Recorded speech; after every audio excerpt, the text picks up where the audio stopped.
ઉમેદવારી ફોર્મ ભરવાના અંતિમ દિવસે ભાજપમાં સર્જાયો છે અપસેટ। ભાજપના પૂર્વ પ્રમુખનું મેન્ડેટ ન આવતા ભડકો। સુરેશ સખરેલિયાએ ઉમેદવારી ફોર્મ ભરી દીધા બાદ મેન્ડેટ ન આવ્યું। પ્રદેશમાંથી જાહેર કરેલા ઉમેદવારોના નામમાં પણ મેન્ડેટ આવ્યું ન હતું।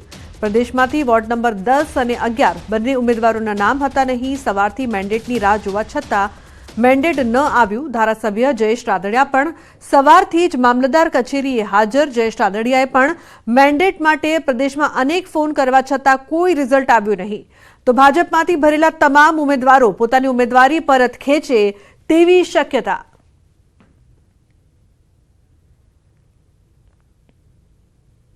તો અન્ય મહત્વપૂર્ણ સમાચાર દાહોદથી દેવગઢ બારિયામાં બીજેપીના ઉમેદવાર બદલાયા છે। રાતોરાત ઉમેદવાર બદલાતા કાર્યકરોમાં રોષ। નિમેશ જોશીની ટિકિટ કપાતા નારાજગી જોવા મળી। નિમેશ જોશીના બદલે વિશાલ બાલવાણીને ટિકિટ અપાઈ છે। નારાજ નિમેશ જોશી અપક્ષ ઉમેદવારી કરી શકે છે। દેવગઢ બારિયા નગરપાલિકા ચૂંટણી માટે વોર્ડ નંબર 4 માંથી ઉમેદવાર બદલાયો। संगठन મને ઓળખે છે, જાણે છે, કારણ કે મૂળ સંગઠનનો કાર્યકર્તા છું। એ નાતે સંગઠનમાં મારી ટિકિટની મેં માંગણી કરી હતી અને એ નાતે એમણે મારો મેન્ડેટ, મારો બાયોડેટા જોઈ અને આપેલો। પણ જે અમારા મંત્રીશ્રી છે, અમારા સ્થાનિક ધારાસભ્ય શ્રીમાન બચુભાઈ ખાબડ સાહેબ, કે જેઓને મારો વ્યક્તિગત વિરોધ છે। તો રાધનપુર નગરપાલિકાની ચૂંટણી ભાજપ એમએલએ લવિંગજીએ બાફ્યું।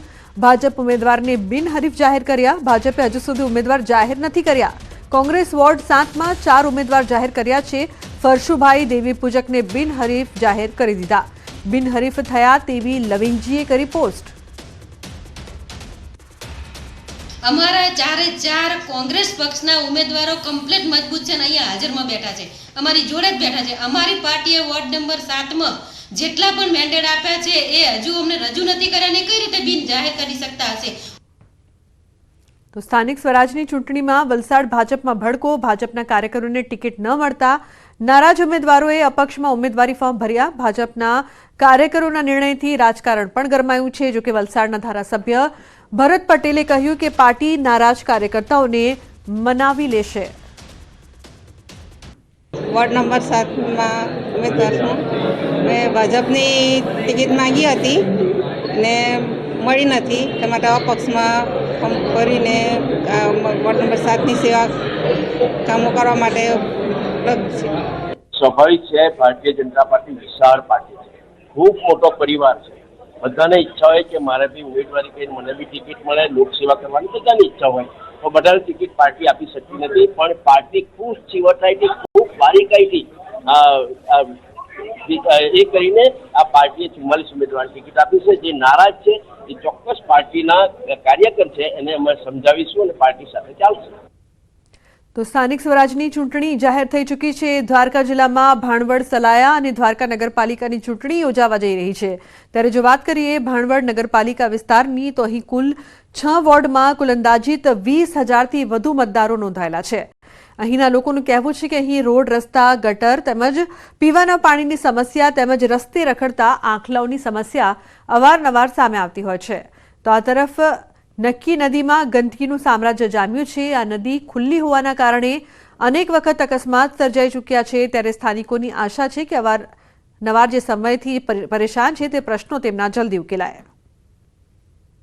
ઘણા વિકાસના કામો તો થઈ ગયા છે, પણ હજી પણ નાગરિકોની ઘણી અપેક્ષાઓ એવી છે જે આગળના સમયમાં પૂરી થયેલ નથી। તો એમાં એક તો ખાસ પાણીનું કહીશ કે પાણી જે છે તે ખૂબ જ ક્ષારવાળું પાણી આવે છે અને ફોર્સ પણ બિલકુલ ઓછો આવે છે, જેના કારણે અમારે જો મોટર ન માંડીએ તો પાણી બિલકુલ આવતું જ નથી। અત્યારે ચૂંટણી કાર્ય આવી રહ્યું છે, તો ચૂંટણી કાર્યમાં બધાને મત જોઈએ છે, તો અમને એટલી આમ અરજ કરે છે કે તમે અમને મત આપો, અમને મત આપો। પણ હવે એ મત અમે આપીએ તો ખરા, પણ તમે અમારું કાર્ય પૂર્ણ રીતે કરો સંતોષીને, તો અમે મત આપવા તૈયાર છીએ। નકતી નદી વેરાના નાકે જે આવેલી છે તેમાં ફરતી રેલિંગ થઈ શકે એવી અમારી ઈચ્છા છે, જેથી કરીને અકસ્માતો ઓછા થાય। પશુઓ અંદર પડી જાય છે, ખરાબ પાણીના હિસાબે ગંદકીનો ઉપદ્રવ થાય છે, ગટરો ઉભરાય છે, આવા બધા પ્રશ્નો છે। તેને અનુસંધાનમાં જે કોઈ નવા ઉમેદવારો આવે તે આવા બધા કામોને તેના ધ્યાને લઈ અને સામાન્ય જનરલ પબ્લિકની જે સારી સુવિધાઓ ઉપલબ્ધ કરાવે એવી અમારી ઈચ્છા છે। તો રાજ્યમંત્રી બચુભાઈ ખાબડના વિધાનસભા વિસ્તાર દેવગઢ બારિયામાં ભાજપ ઉમેદવાર બદલાતા કાર્યકરોમાં રોષનો માહોલ છે.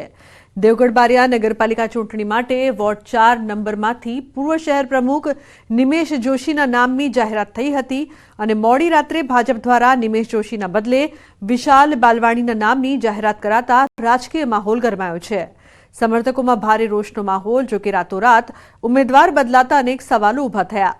જો ફરી નિમેશ જોશીના નામની જાહેરાત નહીં થાય તો તે અપક્ષ ઉમેદવારી કરી શકે તેવી શક્યતા છે. અને મહત્વપૂર્ણ સમાચારની વાત કરીએ તો ગુજરાતમાં સ્થાનિક સ્વરાજની ચૂંટણીના પડઘમ વાગી ગયા છે, જેથી હવે રાજકીય પાર્ટીઓ ઉમેદવારોના નામની જાહેરાત કરી રહ્યા છે. ત્યારે ભાજપે અમુક જિલ્લાઓમાં ઉમેદવારો જાહેર કરી દીધા છે, જ્યારે અમુક જિલ્લાઓમાં હજુ ઉમેદવારોની જાહેરાત કરી નથી. તેવામાં હવે અમદાવાદ ઘાટલોડિયા મનપા પેટા ચૂંટણી માટે ઉમેદવારી નોંધવામાં આવી છે. ભાજપના ઉમેદવાર પ્રવીણ પટેલે ભર્યું છે ઉમેદવારી ફોર્મ. હરિયાળી લોકસભા ગાંધીનગર અભિયાનના ઇન્ચાર્જ છે. પાટીદાર સંગઠનમાં પણ મહત્વપૂર્ણ હોદ્દા પર છે પ્રવીણ પટેલ. પ્રવીણ પટેલે સમર્થકો સાથે ઉમેદવારી નોંધાવી છે. ધારાસભ્યો, કોર્પોરેટરો અને હોદ્દેદારો પણ રહ્યા હાજર. તો સ્થાનિક સ્વરાજની ચૂંટણીને લઈને ફોર્મ ભરવાના અંતિમ દિવસે ઉમેદવારોનો ધસારો વધ્યો. સુરેન્દ્રનગરની થાન પાલિકાના તમામ 7 વોર્ડ માટેની ચૂંટણી માટે ઉમેદવારો ફોર્મ ભરવા માટે ઉમટ્યા છે. ફોર્મ ભરવાના અંતિમ દિવસે થાન મામલતદાર કચેરી ખાતે ભાજપ, કોંગ્રેસ અને આપ સહિત તમામ વોર્ડના 28 ઉમેદવારોએ ફોર્મ ભરીને ઉમેદવારી નોંધાવી છે. જીતનો વિશ્વાસ પણ વ્યક્ત કર્યો છે. મહત્વનું છે કે થાન નગરપાલિકાની વર્ષ 2018માં ચૂંટણી થઈ હતી, જેમાં ભાજપનો વિજય થતા પાલિકામાં ભગવો લહેરાયો છે. જો કે ભાજપની ટર્મ પૂરી થયા બાદથી વહીવટ શાસન લાગુ ક્યારે કરાયેલ છે, ત્યારે હવે કોણ બાજી મારે છે તે આવનારો સમય બતાવશે. થાનગઢ નગરપાલિકાની સ્થાનિક સ્વરાજ્યની ચૂંટણી અંતર્ગત મારા ભારતીય જનતા પાર્ટીના પક્ષમાં મારી પસંદગી કરવામાં આવી છે. એ બદલ હું ભારતીય જનતા પાર્ટીનો ખૂબ ખૂબ આભાર માનું છું. હું થાનગઢ નગરપાલિકાની પૂર્વ પ્રમુખ છું અને મારી પક્ષે મારી ઉપર ફરી ભરોસો મૂક્યો છે. મારી થાનગઢની પ્રજા અમારે સાથ સહકાર આપે, અમે જંગી બહુમતીથી જીતી એવી અમે લાગણી વ્યક્ત કરી રહ્યા છીએ. ભારતીય જનતા પાર્ટીએ હંમેશા વિકાસ અને સર્વ જ્ઞાતિને સાથે રહીને ચાલનારી આ પાર્ટી છે. એટલે આ થાનગઢની નગરપાલિકામાં થાનગઢના લોકોએ ભારતીય જનતા પાર્ટીના વિકાસ ઉપર વિશ્વાસ મૂકીને અગાઉ પણ થાનગઢમાં ભાજપનું શાસન હતું અને આગામી સમયમાં પણ વધારે સીટો સાથે અમે ભારતીય જનતા પાર્ટીનું શાસન ફરીથી લાવશું. આવતા દિવસોમાં અમારી કોંગ્રેસ શાસિત નગરપાલિકા આવશે એવો અમને થાનની જનતા ઉપર વિશ્વાસ છે અને એમે આમ આદમી સાથે કોઈ ગઠબંધન કરેલ નથી. ભાજપે પણ 28 ભર્યા છે, આમ આદમીએ પણ 28 ભર્યા છે અને ગામના પ્રશ્નો તો ગામની જનતા જાણે જ છે. પણ આ એક લડાઈ છે એ સત્ય અને અસત્યની છે.